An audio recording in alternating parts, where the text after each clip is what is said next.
喺我哋仲細嘅時候，啲大人成日都會教我哋做細路唔使負擔生活嘅壓力，就最開心最幸福嘅啦。開心幸福就算唔上，我淨係知道做細路最好呃又最好蝦。冇錯，我到今日都憤憤不平。所以我哋就嚟盤點一下當時嘅長輩係點樣呃我哋噶啦。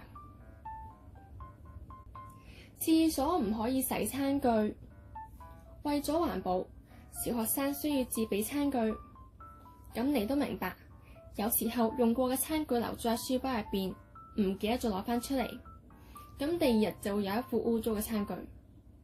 所以第二日食飯嘅時候，我哋就會喺洗手嘅時候攞埋啲餐具喺廁所度洗。呢個時候，校工姨就會同我哋講一句：哎呀，水龍頭啲水冇煲過，就咁攞嚟洗餐具，好唔衛生噶。就咁樣講咗我哋走，唔俾我哋洗餐具。校工姨，請問你喺屋企洗餐具嘅時候，係咪真係會煲滾啲水嚟洗噶？老師請你哋食糖。喺小二嘅時候，老師請我哋班食糖，但係有個條件，就係我哋班要乖。有學生問：咁如果我哋食咗粒糖，但係又唔乖，點算啊？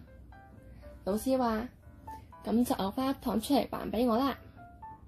結果嗰粒糖我冇食到，因為我唔知幾時要還俾佢啊。駱駝會儲水。語文老師教嘅科學，大家千祈唔好信。喺中文堂嘅時候，老師同我哋講，駱駝嘅駝峰係會儲水噶，咁樣當佢哋口渴嘅時候，就可以將啲水擠翻落個口度。為免有人唔知道，駝峰儲存嘅唔係水，係脂肪。阿媽喺你個頭殼頂裝咗個閉路電視。小學嘅時候，老師會向家長匯報學生嘅狀況，所以我喺學校發生咗啲咩事，阿媽係會知噶。但係阿媽又懶得向我解釋究竟佢係點樣知道嘅，所以就講咗句：阿媽喺你個頭殼頂裝咗個閉路電視噶啦。結果我返學校揾咗一轉，揾唔到呢。阿媽，你欺騙咗我嘅感情，仲浪費咗我嘅小息啊！成層就你哋班最污糟。小學嘅我哋成日都俾人鬧噶啦，唔單止係老師鬧我哋，連校工都鬧。成層就你哋班最污糟。個校工嗰時係咁講噶，但係你同一句說話入嚟鬧完我哋之後，就入去鬧隔籬班。究竟呢一層係邊一班先至係最污糟噶？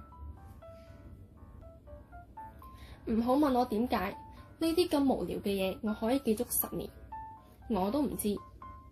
無可否認，喺呢間學校，我成長咗好多，亦都留低咗好多獨一無二嘅回憶。但係冇人可以阻止我爆料呢啲學生時期嘅智障事。